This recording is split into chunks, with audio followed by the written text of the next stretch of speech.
Muy buenas noches, maestros, maestras, colegas. Tenemos el honor de invitar a la maestra Yasmín Peralta Gobea por parte de la Consultoría en Psicología Forense y Clínica y el Instituto Colimense de Ciencias Forenses al inicio número 3 en nuestro módulo con el tema de trastornos neurocognitivos. En la sesión de hoy tenemos precisamente neuropsicología forense. La maestra Yasmín Peralta Gobea es licenciada en psicología, maestra en psicología jurídica, máster en neuropsicología clínica, máster en hiperactividad TDAH, certificación en perfilación criminal por el Colegio Mexicano de Ciencias Forenses, AC, certificada como perito en psicodiagnóstico clínico por el Colegio de Psicólogos del Estado de Yucatán, certificada en evaluación médica psicológica mediante protocolo de Estambul, certificada en psicología forense aplicada al derecho de familia, coordinadora académica de SOCIFO AC, presidente del Colegio de Psicólogos del Estado de Yucatán AC del 2017-2019 y precisamente por parte de Secretaría del Consejo de Honor, que es CPI, periodo 2019-2023, y perito registrado ante el Tribunal Superior de Justicia de Yucatán y Consejo de la Judicatura Federal. Maestra Yasmín, es un honor tenerla con nosotros y es un gusto, en especial en parte mía, de que vuelva a impartirnos su experiencia, su conocimiento y muchas felicitaciones y mucho éxito. Muchas gracias, maestra. Bienvenidos y espero que todo lo que vayamos tratando en estas clases, pues lo podamos ir aterrizando en el ámbito forense a través de sus preguntas, a través de todas las actividades que vayamos haciendo. El tema de este módulo va a ser el trabajo que hacemos como especialistas, como peritos en el área de la psicología o de la neuropsicología para valorar los trastornos neurocognitivos. La valoración de los trastornos neurocognitivos la vamos a enfocar hacia conocer primero qué genera estos trastornos neurocognitivos, cómo los podemos evaluar y cuál sería su impacto en procesos jurídicos, tanto en el ámbito civil como en el ámbito mercantil, familiar y, por supuesto, en el área penal.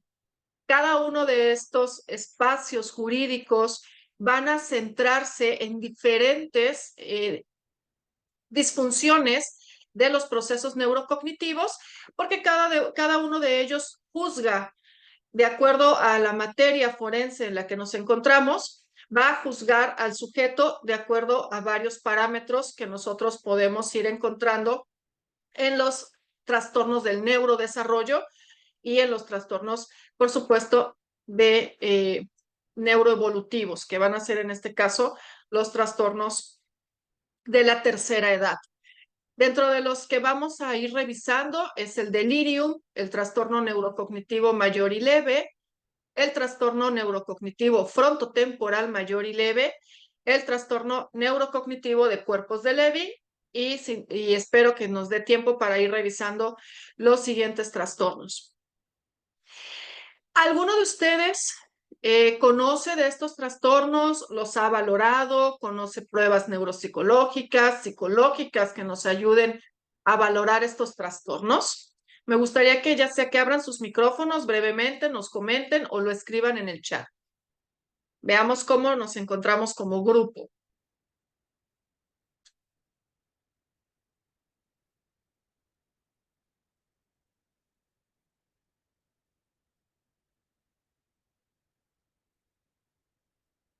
Pueden escribir sí, tengo experiencia o no, no tengo experiencia, me dedico a esto, en la valoración de los trastornos neurocognitivos o como perito puedo hacer esto y esto.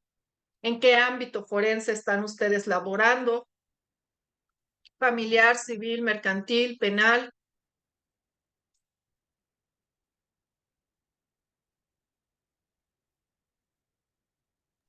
Pueden activar su audio también, maestra. Gracias. Nos dice Evelyn que no conoce mucho de estos trastornos o cuál sería su implicación en el ámbito forense. ¿Ok? ¿Quién más por ahí? Maestro Álvaro. Aquí Mónica nos dice si tiene experiencia, está en el área clínica y educativa, ¿ok? Entonces, los procesos del neurodesarrollo degenerativos y de aprendizaje, pues los debe de dominar bastante bien, maestra Mónica. Nos dice Renata que tampoco domina mucho el tema de los trastornos del neurodesarrollo, ¿ok? Y por tanto también puede ser que no se le facilite el tema de la demencia, ¿ok? ¿Alguien más por ahí? Muy bien. Pues Entonces, Álvaro, ¿puede activar su micrófono? Sí, buenas noches, maestra. ¿qué tal, maestra? Buenas noches. Pues ahora sí, que es muy interesante esta parte, digo, realmente conozco muy poco en relación a la psicología con estos temas y se ve muy interesante y realmente el aprendizaje que pueda tener el día de hoy, creo que se va a quedar algo porque es muy importante los temas que está concentrando y sí me interesa el aprenderlo, ¿no? Este, pues sí, vamos a darle para ver qué más conocimiento podemos tener en esta fase. Muchas Claro que gracias. sí. Claro que sí, maestro Álvaro. Muchas gracias. Pues miren, vamos a empezar como encuadrando el tema de por qué es importante que conozcamos sobre estos trastornos de la etapa final de nuestra vida. En los ámbitos forenses, criminales, civiles y mercantiles, la ley trabaja con la capacidad de las personas para tomar decisiones. El que una persona pueda tomar una decisión es lo que le permite saber a la ley si los actos que se cometen, legales o ilegales, están generados por un acto volitivo, consciente, voluntario, por supuesto, volitivo, del sujeto, o se dan sin el conocimiento del sujeto, o se dan en contra del sujeto, ¿sí? Entonces, en cualquier materia forense, vamos a encontrarnos con que uno de los criterios para que un juez pueda determinar la responsabilidad de este sujeto en el acto que estamos valorando, juzgando, es su capacidad para conocer primero de sí mismo, segundo de sus actos, tercero de sus consecuencias. Si el primer paso, que es conocer de sí mismo, está alterado, el juez va a aplicar una ley diferente que son para personas con ciertas discapacidades o incapacidades para hacerse conscientes de sí mismos. Si el segundo acto está alterado, que es primero conocer de mí mismo, segundo conocer del acto y hacerlo de manera voluntaria, el juez puede decir, ok, el sujeto conoce de sí mismo, pero lo está haciendo de manera voluntaria, ha sido influenciado, ha sido coaccionado, lo ha hecho con una disminución de sus capacidades y aplicará entonces las sanciones correspondientes al nivel de conocimiento que la persona tenga sobre este acto, porque su nivel de conocimiento del acto impacta en el tercer eslabón. ¿Estoy consciente de mí mismo? ¿Estoy consciente de lo que hago? Si no estoy consciente de lo que hago, la probabilidad de que yo pueda estimar las consecuencias de lo que sucede de este acto se reduce con el nivel de conciencia. Entonces, nuestra función como peritos, y por eso el sistema de justicia, lo explico primero de este lado, el sistema de justicia lo primero que tiene que garantizar es que la persona sea consciente de sí mismo. Y por eso, por ejemplo, en una primera instancia, en una fiscalía, la persona víctima o la persona que ha sido señalada ante el proceso judicial, perdón, va a ser valorada por un experto, por un perito en medicina que garantice que la condición física de la persona es suficiente como para hacer una declaración, y por un perito en psicología cuando se sospecha que esta persona no tiene la capacidad o puede tener la capacidad alterada. Y es el perito en psicología, en este primer contacto con la víctima o con el presunto sujeto agresor, quien va a determinar a través de un examen mental si el sujeto tiene la capacidad para dar una declaración, porque es lo primero que tenemos que garantizar, el derecho a la defensa. Y en esta defensa es que no hagas nada en contra de ti mismo. Y las personas que pueden tener una disminución de la capacidad podrían actuar en su propia contra al dar o revelar información que no beneficia a su caso. Entonces, lo garantizamos muy fácilmente y todos creo que lo tenemos muy claro con los menores de edad. Tienes 17 años, 11 meses y 28 días, 29 días y eres menor de edad y la ley te protege, estás protegido por el Estado y por tanto te garantizan que tú no puedas rendir una declaración si no está presente tu familiar. Hay un abogado que te representa a través del sistema de familia. Hay garantías que se activan con las personas menores de edad. Y lo mismo vamos a hacer cuando la condición de la persona se encuentra alterada, disminuida o está no presente.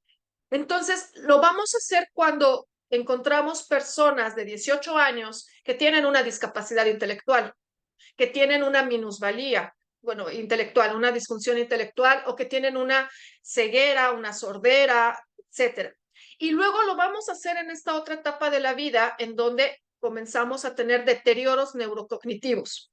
Y en el intermedio entre los 18 años y el deterioro neurocognitivo, encontramos a las personas que consumen alcohol, consumen sustancias, que tienen algún tipo de daño neurológico.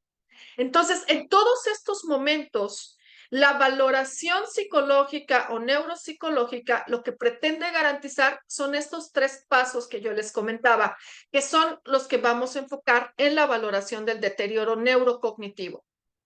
En todo deterioro neurocognitivo, vamos a encontrar que 1, 2 o los 3 niveles de la responsabilidad legal o capacidad jurídica pueden estar alterados. Por tanto, es función de nosotros como profesionales el conocer cómo estos trastornos neurocognitivos o alteraciones neurocognitivas, no todos van a ser trastornos, se vinculan con el derecho tanto en las esferas penales, civiles, familiares como mercantiles. En los mercantiles, pues tenemos las firmas de documentos. Entonces, por ejemplo, una persona que tiene 80, 90 años, que tiene un deterioro cognitivo, lo que se va a tratar de valorar es si la firma le corresponde y si además lo hizo de manera voluntaria. En materia familiar, estamos hablando de que la persona puede o no tener la capacidad para poder redactar, perdón, en temas civiles, un testamento, donar sus propiedades, adquirir propiedades, ¿sí? En el tema familiar, tus custodias, tutelas, divorcios, el que tu familiar pueda casarse, etcétera, también va a depender de una valoración de este tipo.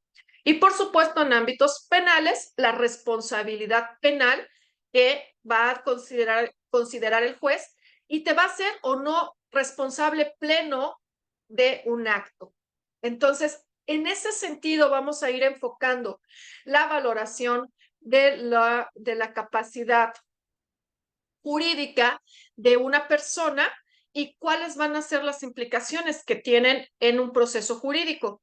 Para ello vamos a ir revisando conceptos como qué es la capacidad funcional, qué es un trastorno neurocognitivo, cómo lo valora la psicopatología y la neuropsicología forense, qué aportaciones tienen al sistema jurídico, cuáles son los vínculos entre la psicopatología y la neuropsicología forense para que vayamos haciendo distinciones de los alcances y límites que pueden tener una valoración neuropsicológica versus una valoración psicológica, y cuáles son las funciones ejecutivas, que son principalmente el área de la neuropsicología forense, y cuáles son las patologías clínico-forenses, para finalmente trabajar sobre diagnósticos. En materia de neuropsicología, que es donde voy a enfocar mucho de lo que estamos trabajando en este módulo, hablamos de los síndromes disejecutivos, que es el término que ocupa la neuropsicología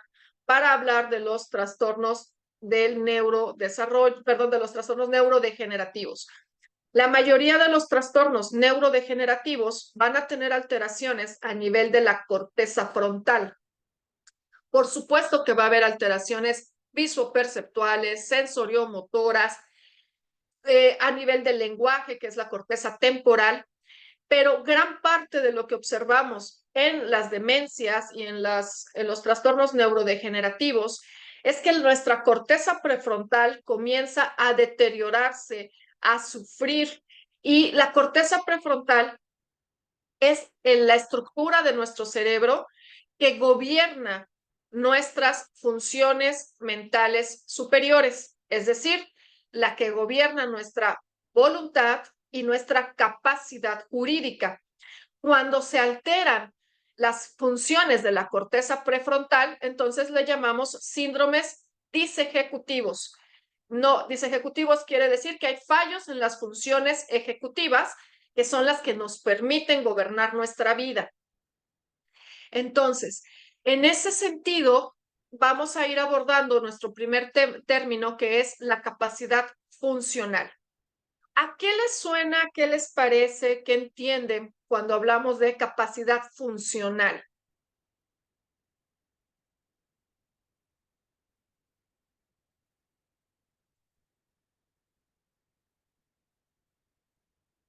¿A qué les suena? Adelante, Mónica Castillo y Álvaro. Gracias. Y Álvaro, gracias. Bueno, Sí, adelante, maestro. sí, pues realmente aquí lo más importante para esta parte es lo que realmente es interesante, lo que a ella le permite el estar siempre pendiente. Creo que son de las capacidades en las que siempre nuestro cerebro está funcionando constantemente y nos hace estallar en el momento en que comprendemos qué es lo importante, qué es lo que a mí me interesa, qué es lo que tengo que estar siempre fijo, ¿no?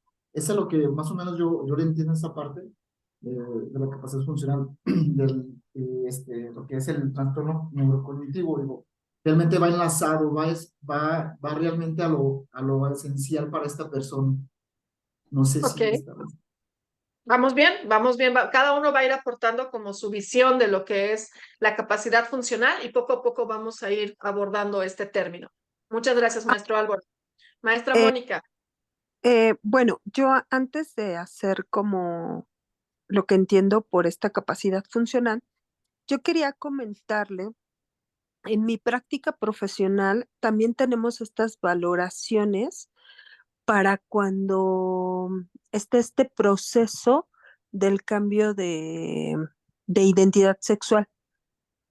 Nosotros hacemos mucho estas valoraciones para este tipo de proceso y para cuando hay cirugías am, como mayores. Ajá. Yo trabajo para una institución de salud, entonces sí, justamente para estas áreas que usted comentó, pero también en el área de salud, también nos mandan mucho valorar estas capacidades para este tipo de procedimientos, para dos tipos de procedimiento. Ok, Eso, y una capacidad funcional tiene que ver como con una cuestión más fisiológica de que esté funcionando de la manera adecuada la memoria, todo esto que usted llamaba las funciones ejecutivas, ¿no? El razonamiento, toda esta parte, que tengan un funcionamiento adecuado, de acuerdo a aquí no sé qué tan válido sea, por ejemplo, si no me equivoco en el Minimental, piden, ¿no? O sea, antes de aplicar el Minimental, decir, ¿la persona sabe leer y escribir o no sabe leer y escribir? Porque creo que esos son factores que también van a determinar eh, el grado de función de estas capacidades que nosotros tenemos. Entonces, yo lo veo así, es como una licuadora que tenga que funcionar adecuadamente en la velocidad 1, en la 2, en la 3 y el apagado. Más bien yo lo veo desde la cuestión fisiológica. Ok. No sé si por ahí vaya. Involucra la función fisiológica, por supuesto, pero no se circunscribe solo a la función fisiológica, ¿sí? La capacidad funcional, como lo vamos a ir revisando, muchas gracias, maestra, perdón, no le agradecí, tiene que ver con todos estos atributos relacionados con la salud. Por un lado, lo que el sujeto puede hacer y ser a nivel cognitivo, y por otro lado, lo que puede hacer en la vida cotidiana. Hay personas que tienen integridad de algunas funciones, pero que no pueden aplicarlas de alguna forma a su vida cotidiana por diferentes razones. Entonces, por un lado tenemos que la capacidad funcional va a comprender estos atributos relacionados con la salud, lo fisiológico, como usted comentaba, que le van a permitir ser y hacer lo que es importante para dicha persona, y en este sentido va a tener va a ser una capacidad intrínseca y va a estar condicionada, por supuesto, por los entornos de la persona, lo que ha ido viviendo y experimentando. Y es lo que le va a permitir literalmente funcionar en la vida cotidiana. Entonces, la capacidad funcional es lo que a nosotros nos interesa más en materia forense. Claro que también en materia clínica, pero estamos ahorita en el contexto forense. Es decir, ¿qué tanto lo que la persona es puede verse en su vida cotidiana, en la resolución de problemas, en actividades de la vida diaria, de higiene, de vestido, de calzado, de poder preparar alimentos, de poder tomar decisiones que tengan un impacto a inmediato, a corto y a largo plazo? Nosotros como peritos, cuando hacemos valoraciones, tenemos que tener en cuenta el marco en el cual la Organización Mundial de la Salud nos recomienda hacer las valoraciones. El hecho de que estemos aplicando nuestras valoraciones en un ámbito forense no nos impide que mantengamos los parámetros de evaluación que jalamos de la psicología clínica. En psicología clínica nos gobernamos, nos guiamos por todas las recomendaciones de la Organización Mundial de la Salud para realizar nuestras valoraciones clínicas y generar diagnósticos. El switch que hacemos en materia forense tiene que ver con que esta valoración tiene que estar relacionada con un tema, ¿sí? No estoy buscando un diagnóstico de la persona como tal, estoy buscando cómo el diagnóstico de la persona se relaciona a este delito o a esta situación forense. Por ejemplo, la persona puede tener una demencia. No nos están pidiendo, a veces no nos están pidiendo que los diagnostiquemos, sino saber si lo que tiene, no nos preguntan qué, lo que tiene impide que esta persona tome decisiones. Entonces, más que pedirnos un diagnóstico de qué tiene la persona, es cómo este diagnóstico impacta en un acto. Por ejemplo, el acto de tomar la decisión de si se va a operar o no. La familia quiere que se opere y la persona no se quiere operar porque teme morir en la cirugía. Y entonces hacemos actos donde queremos que un juez determine si tiene la capacidad para tomar decisiones, y entonces si no la tiene, que tenga un tutor médico que pueda tomar la decisión de manera informada, ¿no? Entonces, ¿qué va a pasar? Que la persona puede tener integridad para varias cosas, varias funciones como la atención, la memoria, es cierto, ahí va a estar, pero el razonamiento puede estar alterado, su capacidad para analizar ciertos factores puede estar alterada. Entonces, se va a tomar una decisión legal para saber si el juez lo incapacita o no lo incapacita para este tema en específico, o para hacerse responsable de un delito en materia penal, por ejemplo. Entonces, jalamos los diagnósticos que hacemos en materia clínica para aterrizarlos en una acción muy concreta que la ley tiene que valorar. Pero entonces, tenemos que seguir guiándonos por lo que dice la Organización Mundial de la Salud de todos los parámetros que tenemos que valorar, es decir, una valoración ecológica. qué es lo que representa esta persona en su cotidianidad. Para ello, entonces, tenemos que valorar diferentes capacidades, como su capacidad psicológica, su capacidad locomotora, su vitalidad, su capacidad cognitiva, su capacidad visual, por supuesto, y su capacidad auditiva, que son los dominios que nos dice la Organización Mundial de la Salud a través de nuestra Secretaría de Salud, que debemos de valorar en la tercera edad. No por ellos es exclusivo de la tercera edad, pero bueno, esto es lo que nos dice. Para que tú hagas una valoración completa de una persona mayor a 65 años, esto es lo que deberías de estar valorando, porque estos parámetros son los que te van a indicar si su capacidad funcional está o no deteriorada, o está limitada, o está completamente disfuncional.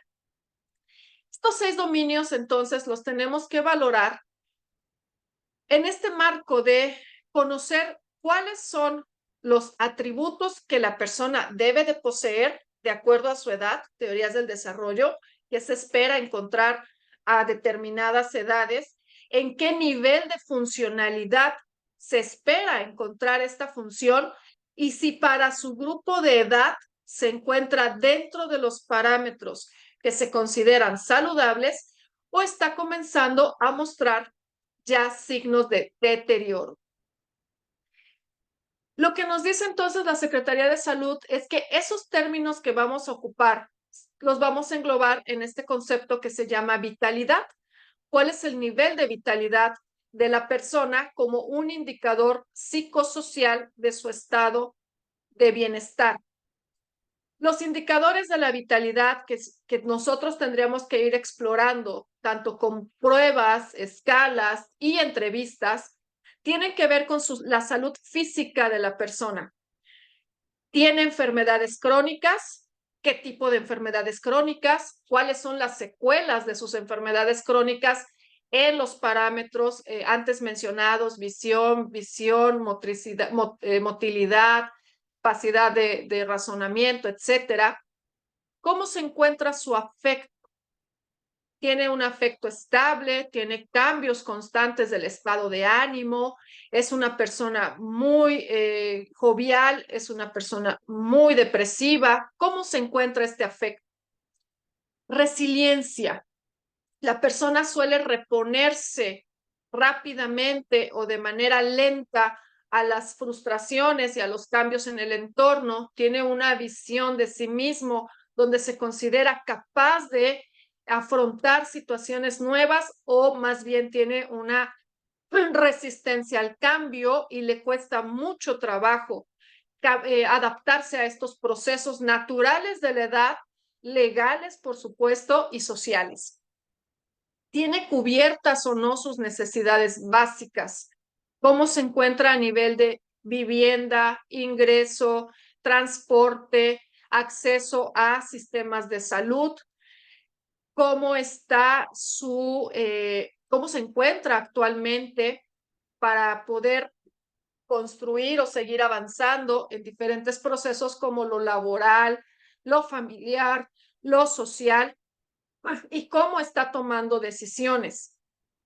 Y luego también lo vamos a completar con su nivel de participación social.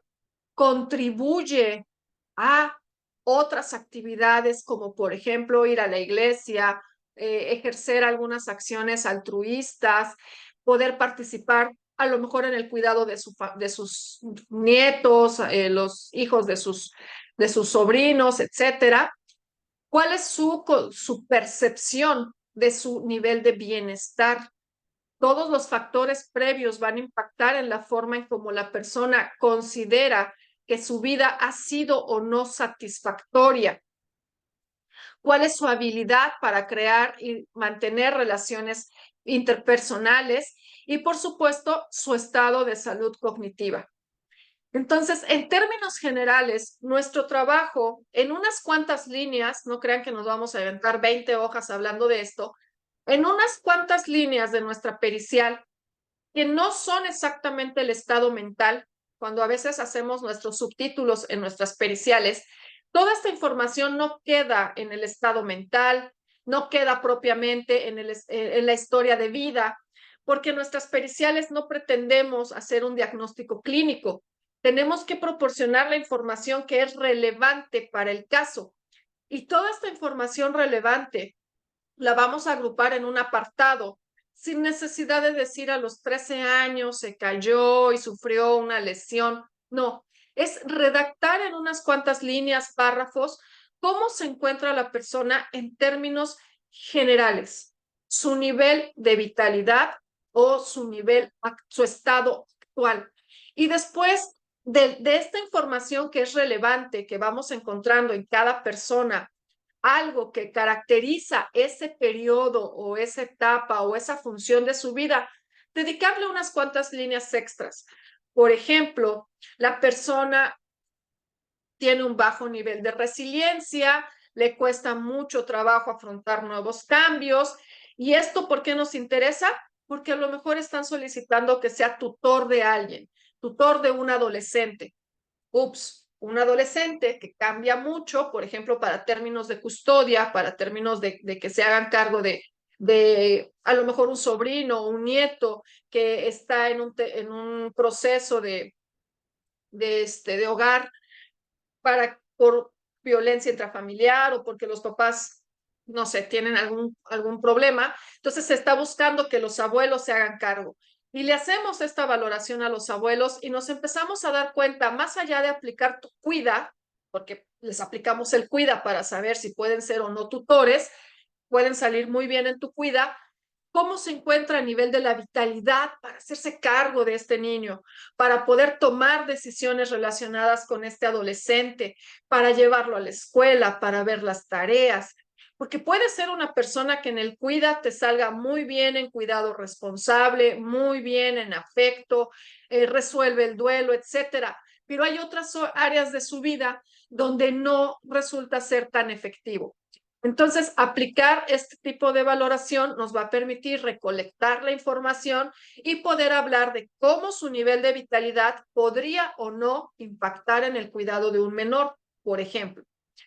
En el 87, ya Rowan y Kahn, en el siglo pasado, proponen una distinción muy importante entre lo que conocemos como el envejecimiento usual y establecen y lo denominan envejecimiento no patológico.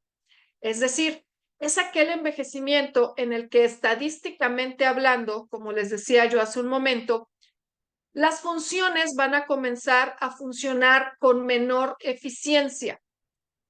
Ya no somos tan rápidos en el cálculo numérico, ya no somos tan rápidos en correr una carrera, un maratón, no somos tan precisos al momento de querer ensartar el hilo en la aguja.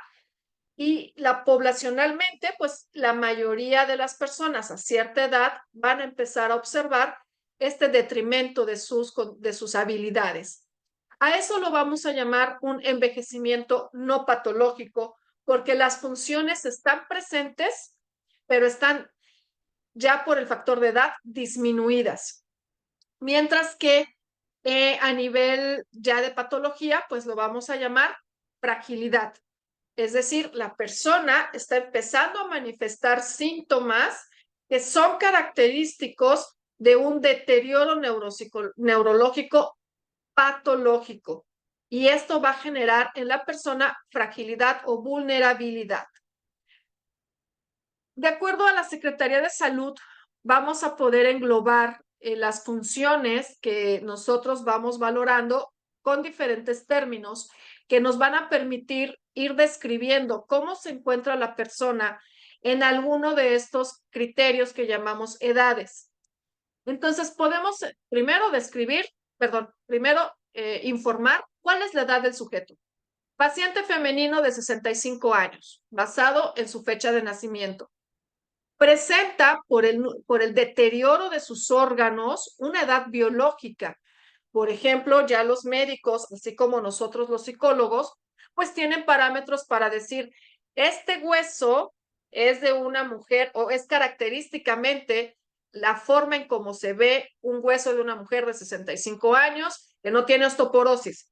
Y un hueso que tiene ciertas cualidades o ciertas deficiencias puede tener la apariencia de un hueso de una persona de 99 años. Entonces, su edad biológica ya sería no o sí correspondiente a su edad cronológica. Y esto nos habla del término global que estamos hablando ahorita, de la vitalidad. Tenemos la edad psicológica. La edad psicológica generalmente la vamos a medir con nuestras escalas. Por ejemplo, deterioros cognitivos, donde el sujeto ya tiene una disfunción de ciertas habilidades que se asemejan a los de una persona más vieja o más cronológicamente con una edad más avanzada, o funciones que para su edad están muy conservadas, se asemejan a los de una persona más joven. Y luego también podemos hablar de la edad social, que en este caso es cómo la participación social de este sujeto pudiese darnos indicadores de que está más involucrado de lo esperado con su comunidad.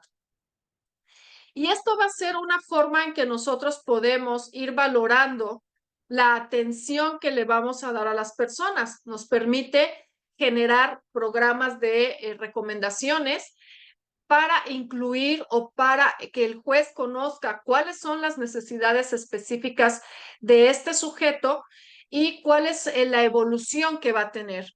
Muchos de los casos que podemos manejar requieren que nosotros hagamos recomendaciones sobre qué esperar de este sujeto, sobre todo, por ejemplo, en casos familiares, en donde ya estamos hablando de probablemente un hijo que está pidiendo la custodia de su padre porque un hermano está siendo abusivo. Entonces el juez va a determinar sobre esta custodia y tiene que saber sobre cuántas veces va a estar monitoreando a la persona, qué tipo de servicios son los que se le tienen que brindar para garantizar su estado de salud. Y todo esto muchas veces le solicitan a los abogados que presenten al cliente cada 3 meses o que un profesional reporte el estado de este adulto mayor al juzgado para que se vayan adaptando las medidas de protección que se le va a ir otorgando al sujeto. Entonces, el ICOPE son las siglas de un proceso que denominamos atención integrada para personas mayores. Y tiene una serie de directrices que nos van a ayudar al apartado de recomendaciones. ¿Qué es lo que yo puedo sugerirle al juez, sugerirle a la familia que se tiene que considerar para garantizar una atención integral del estado de salud de mi adulto mayor? En el área penal funciona muy similar. Por ejemplo, tenemos delitos como un adulto de 70, 75 años que va manejando en una avenida y por alguna razón, ya sea que se pase el alto o que va manejando y alguien se atraviesa la calle y de manera no dolosa atropella y la persona fallece. Entonces, hay un delito que se va a investigar, que es el que esta persona haya muerto y se va a determinar si es homicidio, si fue una imprudencia del adulto mayor, etcétera. Entonces, nosotros supongamos que se genera una sentencia y dentro de la cárcel, pues ya él es vulnerable. ¿Por qué? Porque la mayoría va a consumir va a requerir algún tipo de medicamento, algún tipo de estudio, condición cardíaca, presión arterial, a lo mejor tiene limitaciones motoras evidentes. Entonces, nosotros podemos hacer reportes de cuáles son las necesidades que este adulto mayor puede tener una vez que se determina que tendría que pasar algún tipo de sentencia. ¿Cuál es el pronóstico que tiene esta persona que va a cubrir una pena, una sentencia, que tendría que proteger el Estado dentro de este proceso? Entonces, poco a poco nosotros vamos desarrollando en nuestra pericial, como les decía, en el apartado de recomendaciones, qué estamos observando que puede ser necesario para la atención del sujeto.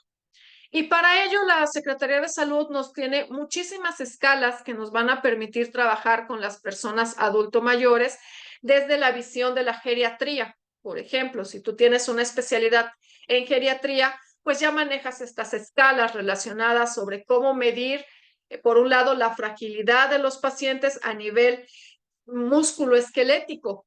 Eso es algo que nosotros a simple vista no podemos determinar, pero que a partir de ciertas actividades podemos observar desde que en este caso el cliente entra a tu oficina para ser valorado con una pericial, pues tú ya estás viendo cómo es la marcha, cómo se sienta, cómo mantiene o no la postura, sujetar el lápiz, levantarse de la silla, hace uso de un bastón, hace uso de una silla de ruedas, necesita una andadera. Todos estos datos los tenemos que ir reportando para que vayamos teniendo una interpretación de su estado general, perdón, y a partir de ahí nuevamente ir dando estas recomendaciones al juzgado. El modelo complementario al ICOPE pueden ser ahorita el manejo de factores de riesgo de la discapacidad y la evaluación de la capacidad funcional, que eso es la materia que más nos compete a nosotros. Es decir, por un lado, cómo se encuentra la capacidad de este sujeto para ser independiente, tomar decisiones, estar consciente de sí mismo, y por otro lado, si hay factores que van a incidir en su capacidad, que serían los factores de riesgo que tenemos que considerar dentro de este marco que es la geriatría. Hay diferentes instrumentos que, como yo les decía, de los cuales podemos echar mano. Es muy importante siempre salirnos del modelo de salud que abarca un rango de edad entre los 18 y los 60 años, que es un modelo de salud donde tenemos a una persona que generalmente laboralmente activo, que maneja, que se hace cargo de su familia, que cumple con un rol social muy activo, y después valorar adultos mayores, que requiere todo un marco de referencia mucho más concentrado en la pérdida de las funciones, las que van a ser patológicas y no patológicas. De tal forma que muchas de las escalas que podríamos ocupar en población normal, típica de entre 18 a 65 años, ya no van a ser idóneas para manejar con adultos mayores y requieren también de un conocimiento por parte del perito sobre cómo opera un cerebro que está en un proceso ya de deterioro.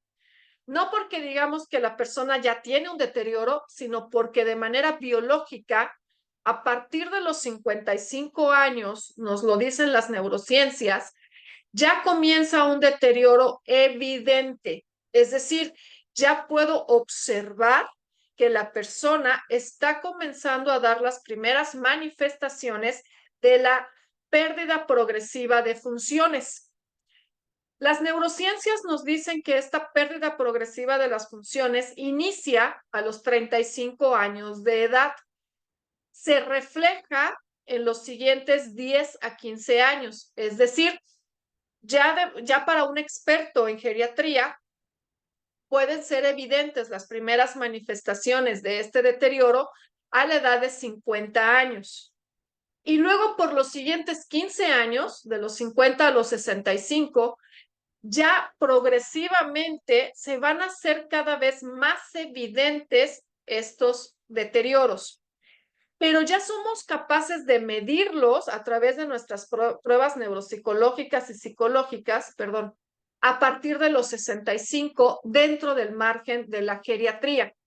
Antes de los 65 años, 60 años, no lo consideramos como una materia geriátrica, sino todavía del desarrollo del ciclo vital del adulto. Entonces, vamos a ir cambiando nuestro marco de interpretación de exactamente las mismas funciones y los vamos a ir enfocando hacia precisamente esta visión geriátrica de la funcionalidad del adulto. En materia, por ejemplo, familiar o en materia penal, el tema del maltrato del adulto requiere también, y en materia civil, y por supuesto también, que estemos pendientes de si estos adultos están recibiendo maltrato que genera un avance más rápido de su deterioro. Cualquier factor de estrés al cual el sujeto está sometido va a generar que las funciones mentales, las funciones tanto cognitivas como ejecutivas, las motoras no, por supuesto, pero sí las cognitivas y ejecutivas, comiencen a mostrar un deterioro mucho más rápido que el que tenía el sujeto de manera natural. El maltrato hacia el adulto mayor va a favorecer de manera negativa, va a favorecer el que se pierdan más rápido funciones como la atención, la memoria y el lenguaje.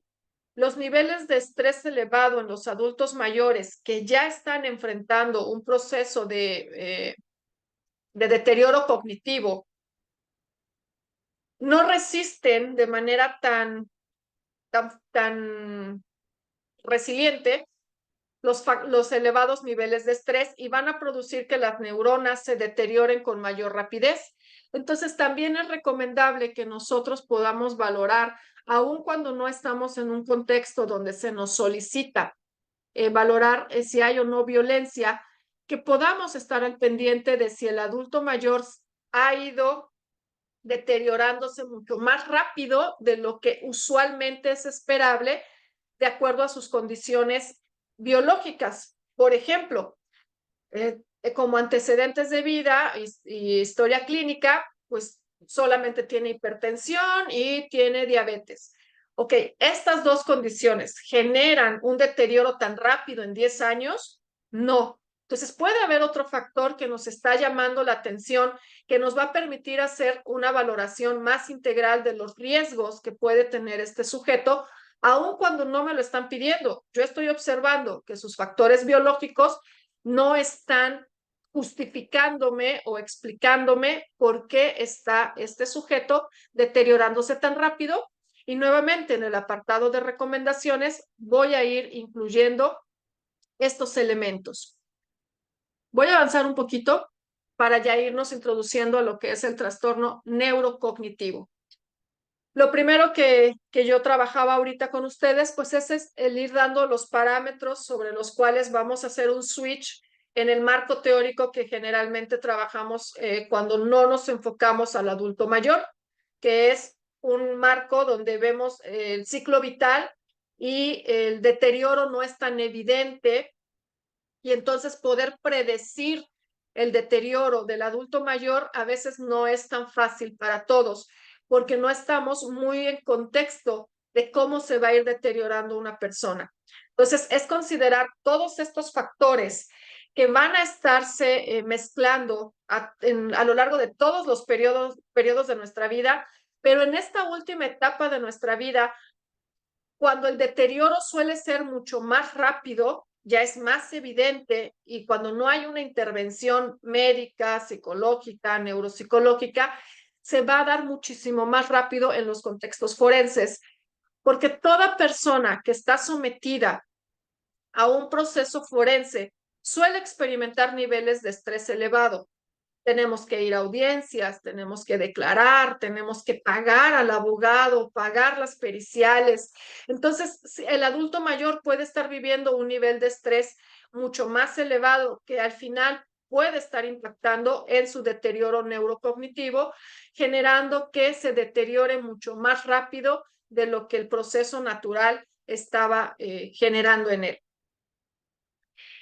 El trastorno neurocognitivo lo vamos a ir clasificando de acuerdo a los síntomas que va manifestando la persona y es muy importante que nosotros, como en cualquier trastorno clínico, hagamos líneas de tiempo y tengamos claridad sobre cómo fueron evolucionando los síntomas para poder determinar qué tipo de trastorno neurocognitivo presenta la persona. Hay trastornos neurocognitivos que vamos a observar, son muy similares en la sintomatología y lo que nos permite diferenciar entre uno y otro trastorno es la etapa de inicio de los síntomas. La mayoría de los trastornos neurocognitivos van a tener afectación en las tres funciones principales: atención, memoria y lenguaje. Pero si lo que primero comenzó a fallar es el lenguaje y no la atención, nos da un tipo de trastorno neurocognitivo.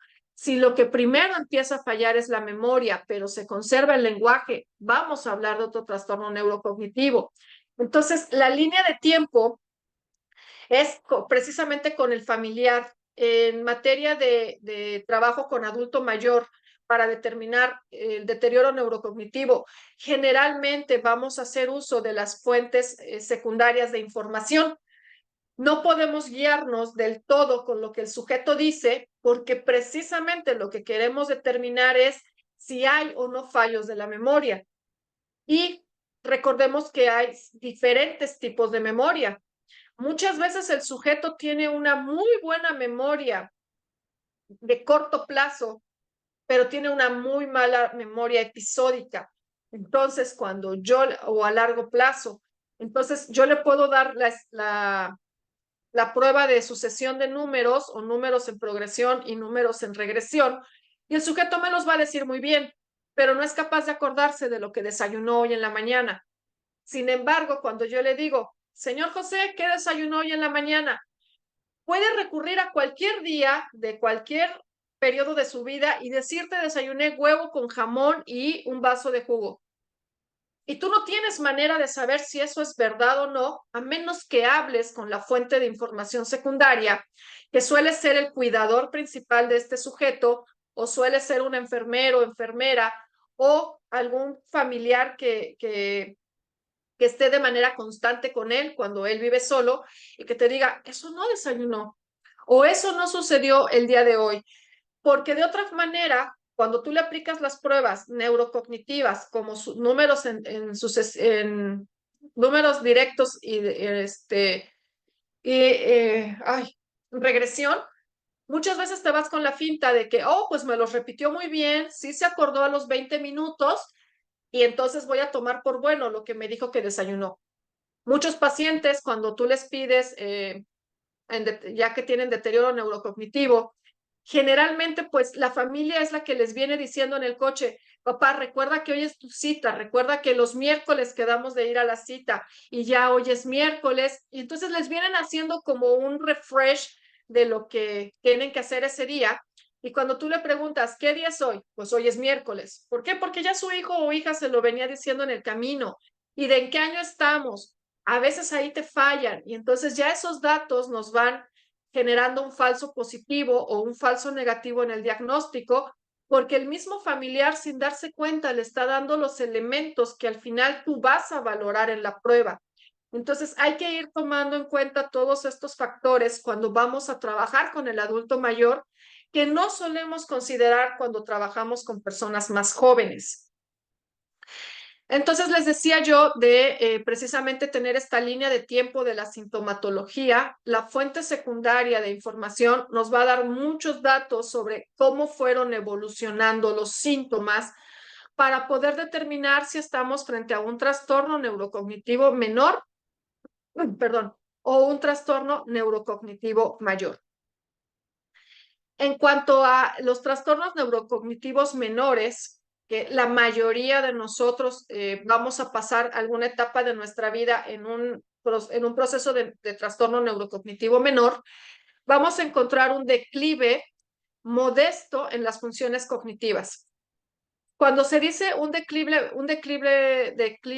modesto en las funciones neurocognitivas, lo vamos a valorar, por ejemplo, con el Mini-Mental. Dentro de todas las pruebas que pueda haber para valorar funciones mentales, yo les recomiendo para este tipo de diagnósticos el Mini-Mental. También está el MoCA, por ejemplo, algunas personas lo ocupan, pero el Mini-Mental tiene más elementos. Ahora, ya para forense, ni el Mini-Mental ni el MoCA, y lo vamos a ver, yo les recomiendo el Neurosis Breve de Ostrowski, Ardila y Matute, editorial Manual Moderno, porque tiene muchas más funciones que valorar a través de muchas más subpruebas que las que tiene el MoCA y el Mini-Mental. Ambas pruebas están estandarizadas en Estados Unidos, se han hecho traducciones y adaptaciones al español. Si mal no recuerdo, hay una en México, creo que la otra es de Argentina. pero fallan en cuanto a la sensibilidad de la prueba para algunos trastornos neurocognitivos. Entonces, sí nos ayudan a detectar que algo no está bien. El punto de corte no es tan preciso para la población mexicana, pero nos ayudan a detectar que algo no está bien.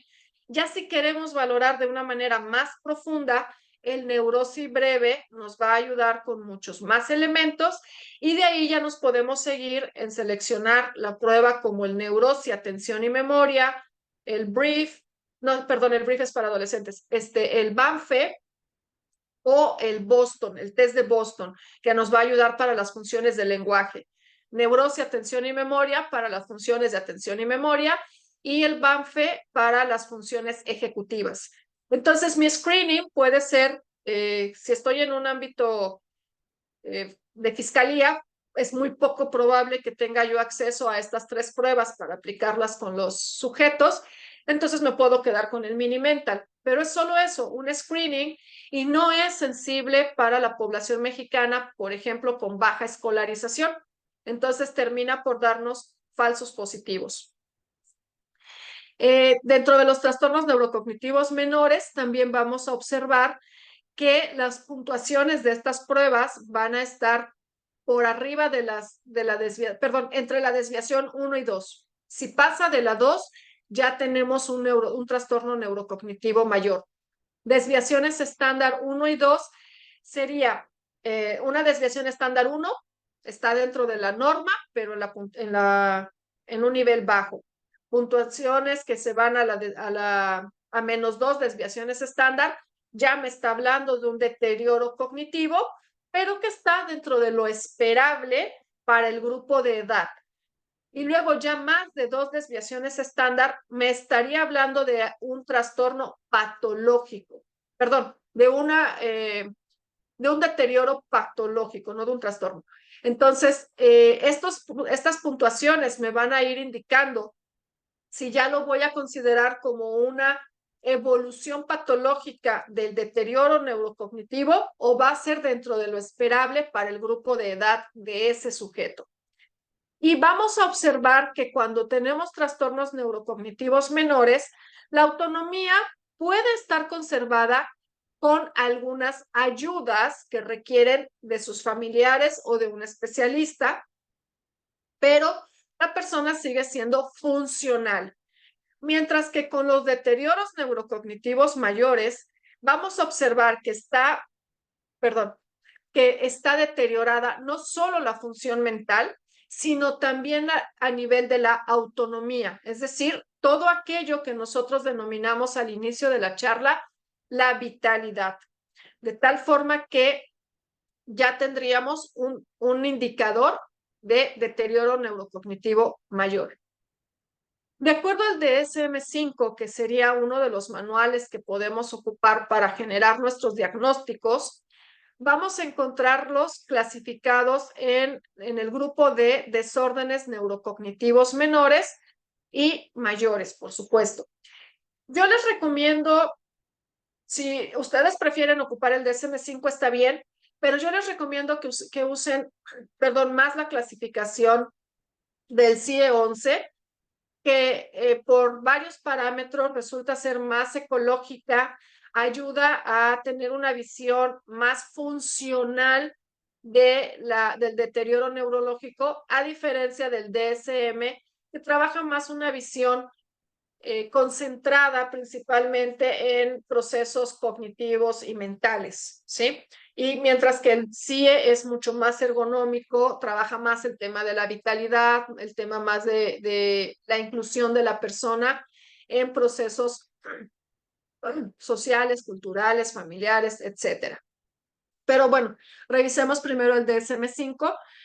Va a denominarse un desorden neurocognitivo menor aquel en el cual nosotros podamos encontrar a través de los instrumentos de valoración que hay una disminución o una alteración del funcionamiento de por lo menos uno o más dominios cognitivos, que pueden ser la atención compleja, que ya es una función ejecutiva, la función ejecutiva per se, el aprendizaje de nuevas tareas. Por ejemplo, la persona es muy bueno repitiendo la rutina que ha seguido por los últimos 5 o 6 años, pero que cuando yo le cambio una rutina, ya sea porque hay un incidente, porque tenemos que ir al doctor, etcétera, para la persona es complejo volver a continuar con la rutina que tenía.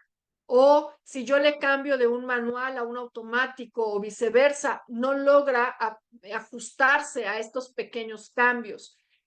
Va a tener, perdón, dificultades a nivel de la memoria. Puede ser la memoria semántica, puede ser la memoria episódica, la memoria procedimental, la memoria a corto plazo, la memoria a largo plazo, el lenguaje a nivel denominativo, a nivel de expresivo, a nivel comprensivo, etcétera. Percepción motora puede ser desde no sentir ciertos objetos calientes o fríos, es decir, a nivel de la temperatura, puede ser a nivel de la aprehensión, la tensión u otros procesos motores, o la cognición social. Por ejemplo, aquí encontramos que cuando ya hay un deterioro generalmente frontalizado, las demencias frontales, la persona puede ser más violenta, puede ser que observemos síntomas abúlicos, ya no quiere moverse, ya no siente satisfacción por la vida, parece deprimido, o tenemos personas que se pueden volver muy pueriles, ¿sí? Hipersexualizados, comienzan a tener exhibicionismo, pueden empezar a ser promiscuos desde antes de los 65 años. Ya estamos viendo esto que denominamos cambios en su personalidad, porque el sujeto ya empieza a ser más irritable, más grosero, más, no sé, más de la personalidad. Entonces ahí ya tenemos que es menos empático y todo esto lo vamos a englobar como deterioro de la cognición social.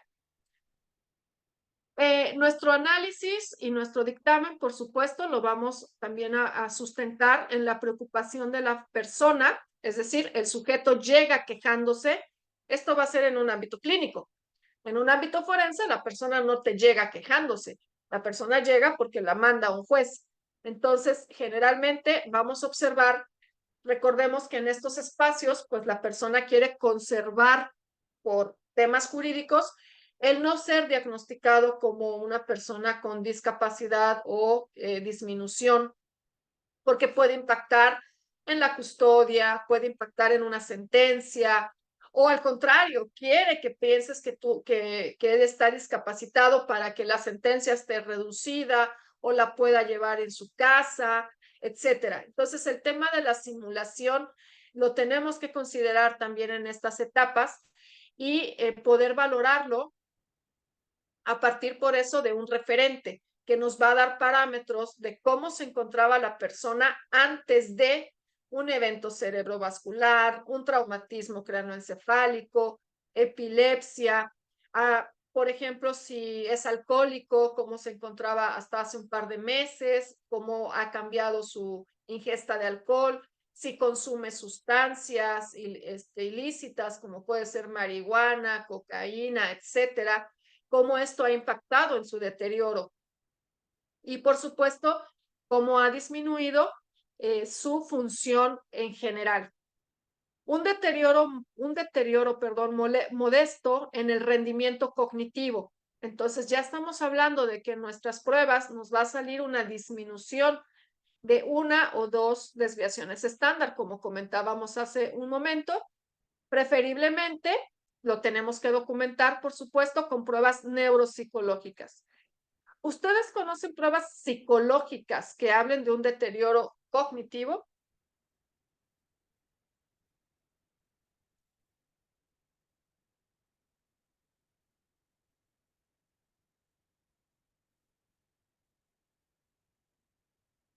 ¿Alguna prueba psicológica que hable de deterioro sí, neurocognitivo?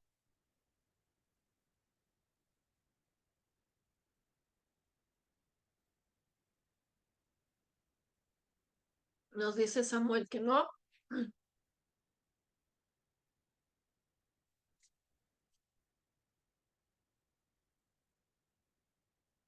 La Shipley, ¿ok? Que sería, por ejemplo, de razonamiento, ¿no? En lugar del Raven, por ejemplo, que podamos aplicar la Shipley, o en lugar de las Wechsler, ¿ok? ¿Alguna otra que sea de corte psicológico?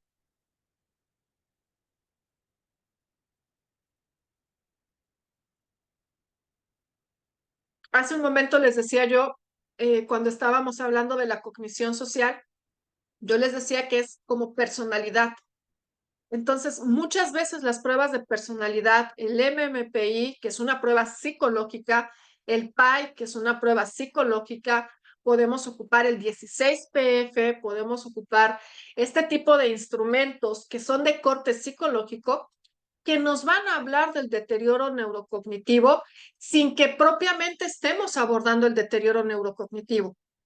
Lo vamos a ver reflejado sobre todo en aquellas funciones psicológicas que están relacionadas con la personalidad, porque como les decía, lo que se va a afectar en gran parte de las demencias es el lóbulo frontal. Y el lóbulo frontal nos da razonamiento, cognición social y personalidad.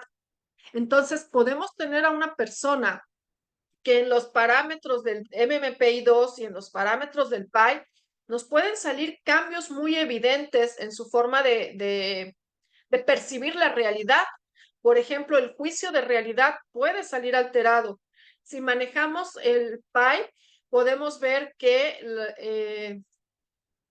el índice de esquizofrenia, por ejemplo, o comportamientos límites, puede estar alterado porque van mucho con el juicio de realidad.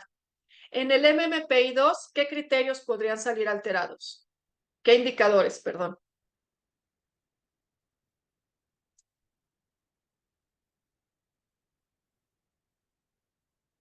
¿Quiénes manejan el MMPI-2?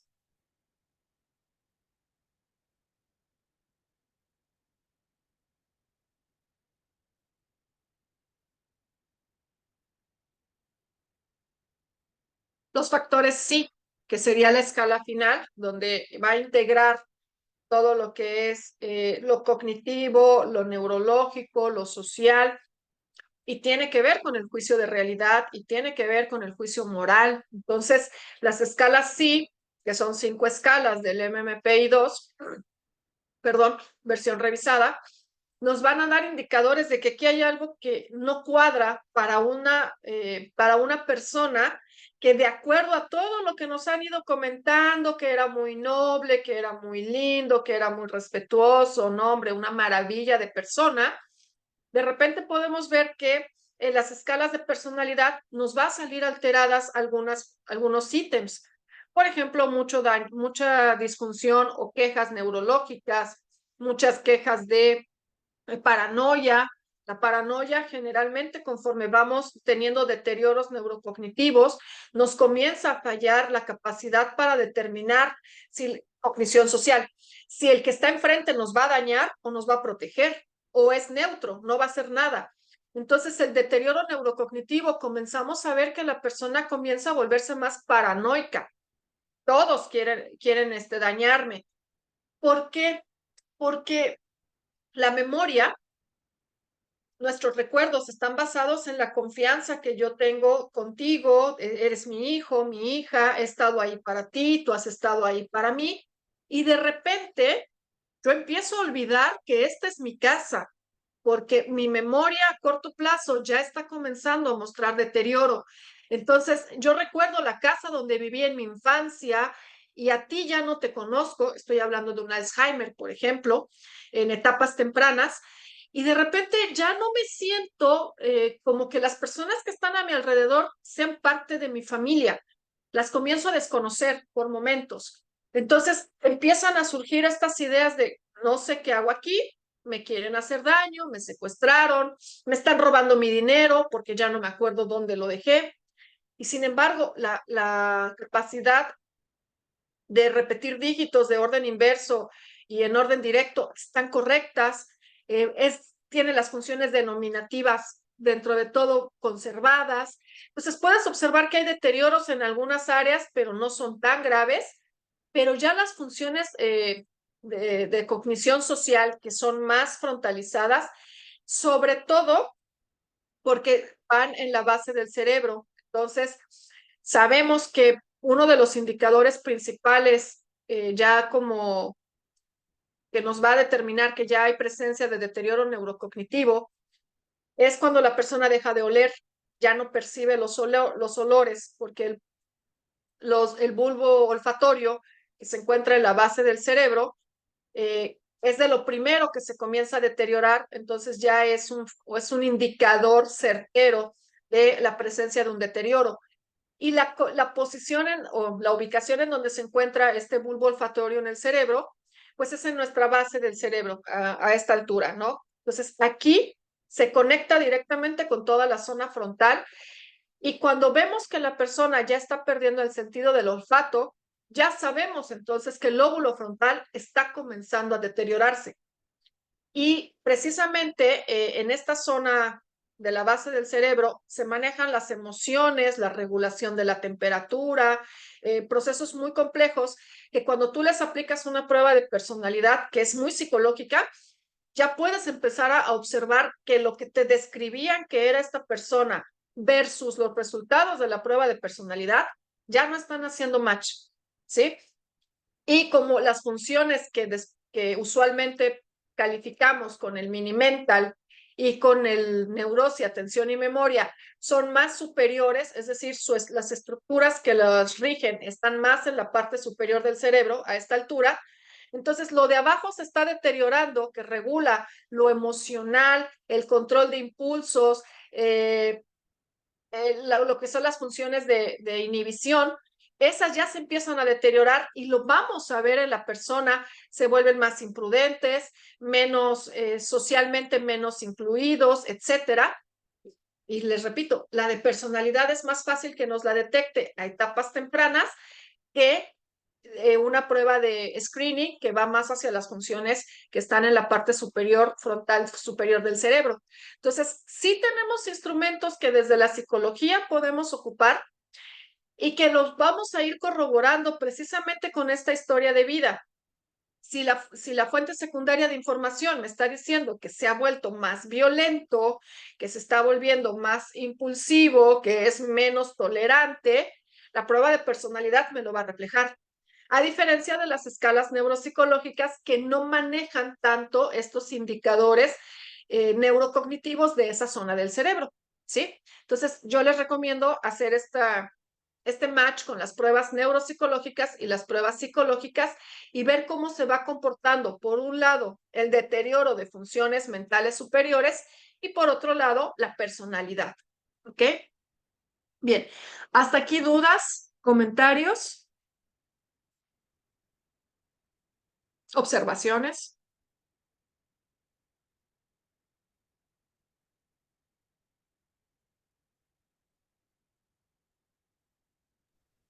No, maestra, por ahora no tenemos dudas. Álvaro y Vania, Maite también nos dice que todo muy bien, muy claro.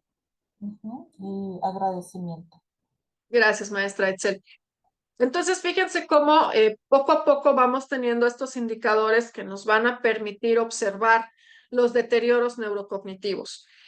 Estos deterioros neurocognitivos, como parte de los criterios diagnósticos, no deben aparecer ni explicarse mejor como secuelas de alguna condición médica.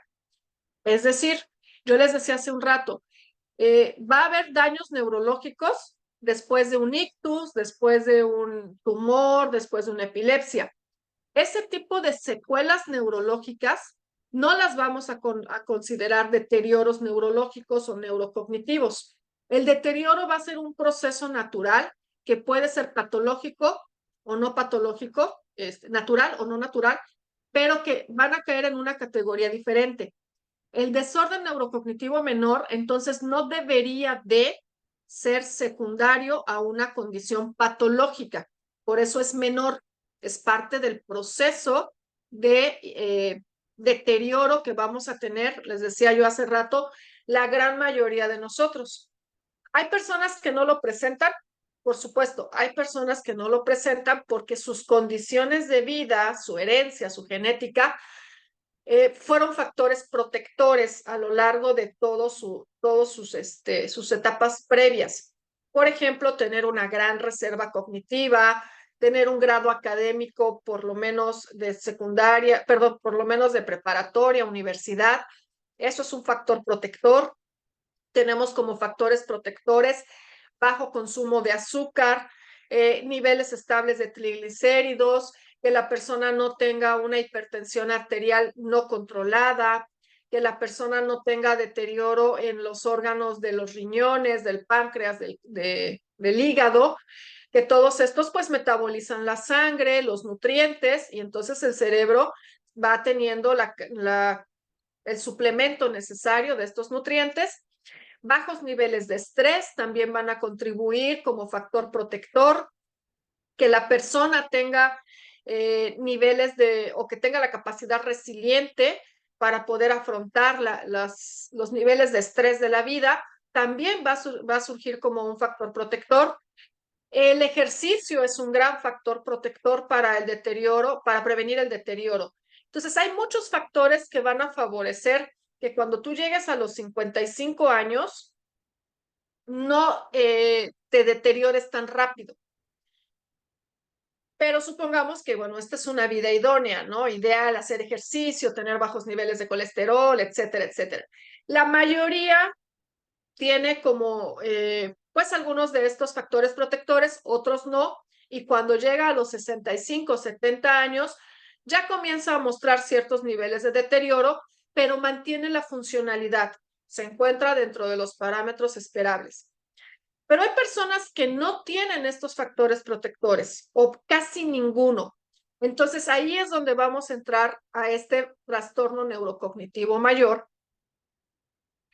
donde vamos a encontrar que hay una o más funciones cognitivas por debajo de las 2 desviaciones estándar y generalmente vamos a encontrar un nivel de dependencia funcional. La persona ya no es capaz de prepararse sus propios alimentos, de vestirse, de poder salir a la calle, de trabajar, de caminar con facilidad. A veces ya no reconocen a las personas de su entorno, a su familia. Tienen muchísimas dificultades para poder llevar entonces una vida funcional. En todo caso, la gran mayoría puede presentar alteración en el comportamiento porque se va a reflejar en tu personalidad. Y nosotros lo que tenemos que hacer, como les comentaba, es determinar, bueno, no lo tenemos que hacer. A veces nos lo pide el abogado, nos lo pide la fiscalía, que determinemos la etiología de esta condición. Nosotros vamos a ser incapaces de poder dar este diagnóstico etiológico si no contamos con estudios médicos, tomografías, resonancias, laboratorios, química sanguínea, por ejemplo, funciones del hígado, del riñón, del páncreas, etcétera, que nos van a permitir observar cuáles son las áreas del funcionamiento sistémico que propiciaron o favorecieron a la aparición de estos síntomas. Entonces, en esos casos es muy importante que cuando ustedes les solicitan una pericial, ustedes puedan concluir que hay un deterioro. ¿Por qué? No lo sé. Para eso entonces tu fiscalía o tu abogado debiste de haber solicitado una pericial a un especialista en medicina. Puede ser un genetista, si lo que se está investigando es si este trastorno está derivado o no de algún tipo de trastornos genéticos. Puede ser con un internista, que sería lo mejor. Ese sería el mejor especialista que nos puede ayudar a entender el deterioro. O ya si el internista no está disponible, con un neurólogo. Entonces, se trabaja de manera conjunta para que un especialista en adultos mayores, que puede ser nuevamente un internista, un neurólogo o un genetista, puedan dar un dictamen que a ti te permita jalar la información de ese dictamen para entonces vincularlo con el cuadro que tienes frente a ti. Entonces, el origen puede ser metabólico, un internista, puede ser por un daño neurológico, por condiciones previas, o puede ser por un tema genético, o puede ser por condiciones externas, un traumatismo, etcétera. Entonces, nosotros vamos a ir clasificando de acuerdo a la aparición de los síntomas, la duración de los síntomas, la intensidad de los síntomas, si tenemos una condición cognitiva normal, un trastorno neurocognitivo menor, un trastorno neurocognitivo mayor pero leve, un trastorno neurocognitivo mayor moderado o severo, donde aquí ya, como les decía yo, la incapacidad del sujeto para valerse por sí mismo es total. Aquí podemos encontrar que va a haber dificultades en actividades de la vida diaria básicas. Por ejemplo, si puede ir al baño, todavía puede a lo mejor bañarse, pero necesita la supervisión o el monitoreo de un familiar o de un profesional. Y en un deterioro neurocognitivo mayor, leve, podemos encontrar dificultades en actividades de la vida diaria instrumentales. Por ejemplo, que ya se le dificulta utilizar el cuchillo, de repente puede tener dificultades en la vestimenta por abotonarse o subirse los cierres, amarrarse las agujetas, etcétera. En los trastornos neurocognitivos mayores, como podemos ver, la persona sigue siendo funcional.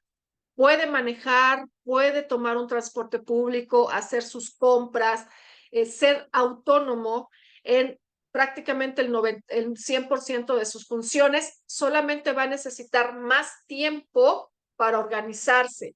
Algunas herramientas extras para poder planificar o para poder no sé, voy a anotar dónde dejo las cosas porque pues, de repente se me olvida, pero no es que esté incapacitado para recordarlo, como suele verse en los deterioros neurocognitivos mayores, tanto en el moderado como en el severo, donde hay una completa incapacidad por parte de la persona para tomar, para ser consciente perdón, para ser, no consciente, para ser autónomo, ¿sí? Entonces, aquí como podemos ver en este cuadro, vamos a necesitar diferentes niveles de intervención dentro de las recomendaciones que nosotros vamos a ir brindando a la autoridad. En un caso penal, ¿quién podría ser una persona inimputable? ¿Cuál de estos diagnósticos daría inimputabilidad a un sujeto que está siendo señalado como el autor de un delito? Aun cuando tuviese la evidencia suficiente como para saber que sí lo cometió. ¿Quién sería inimputable?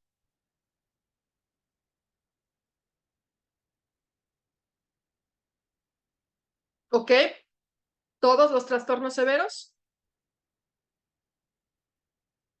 Perdón, ya, trastorno severo, ya. Entonces sería el trastorno neurocognitivo mayor severo, sería inimputable.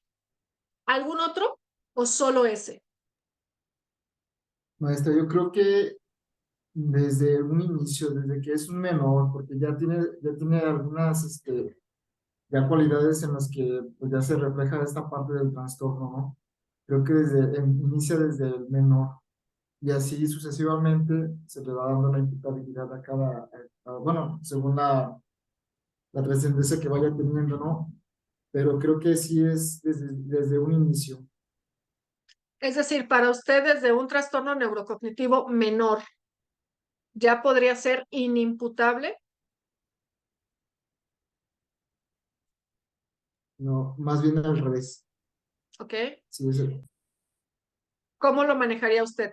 Si el juez le está, por ejemplo, el abogado quiere alegar que es inimputable, a usted lo está contratando el abogado y dice, por favor, perito, queremos llevarnos una pericial para declarar a mi cliente inimputable del delito de homicidio. ¿Cuál de estos diagnósticos favorecería a que se pueda configurar la inimputabilidad?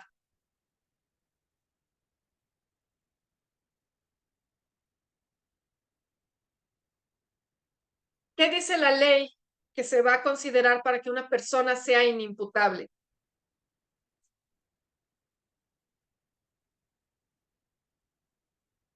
¿Se acuerdan que se los decía yo al inicio?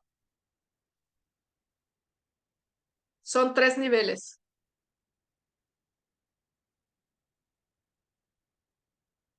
Que la persona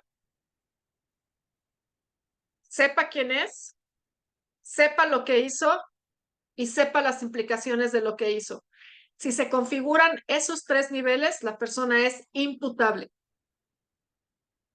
¿Cuál de estos niveles de cognitivos sería inimputable? ¿Solo el último, que decían que es el trastorno neurocognitivo mayor severo, o hay algún otro que a ustedes les permita argumentar que la persona es inimputable? También en el mayor, ¿no?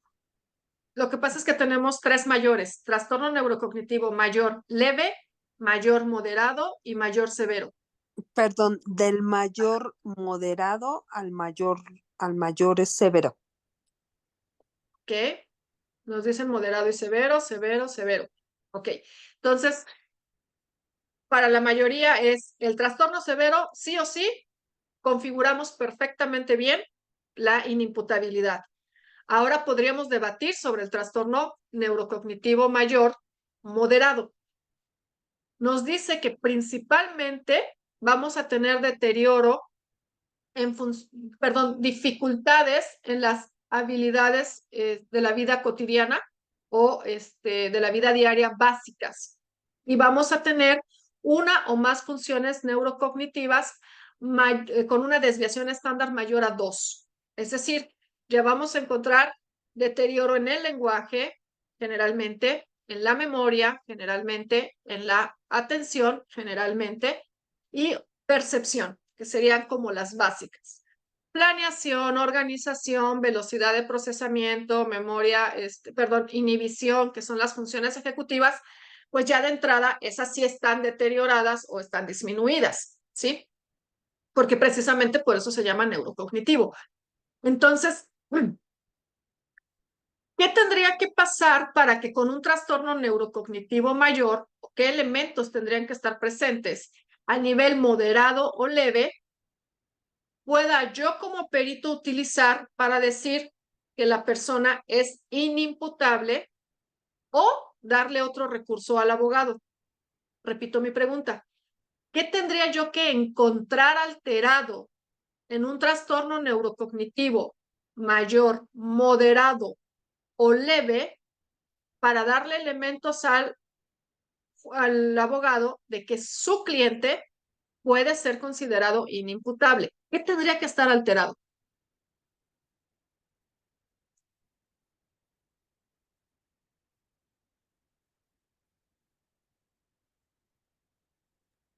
La función social, ¿Ok? Entonces ahí hablaríamos de lo bueno y lo malo, de lo moral, principalmente.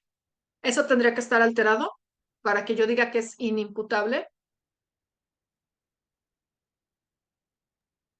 considero que sí. ¿Ok? Entonces, en su opinión, sería la conciencia social. Pero es Sí, como decir que un psicópata puede ser inimputable porque su conciencia social está alterada o no existe.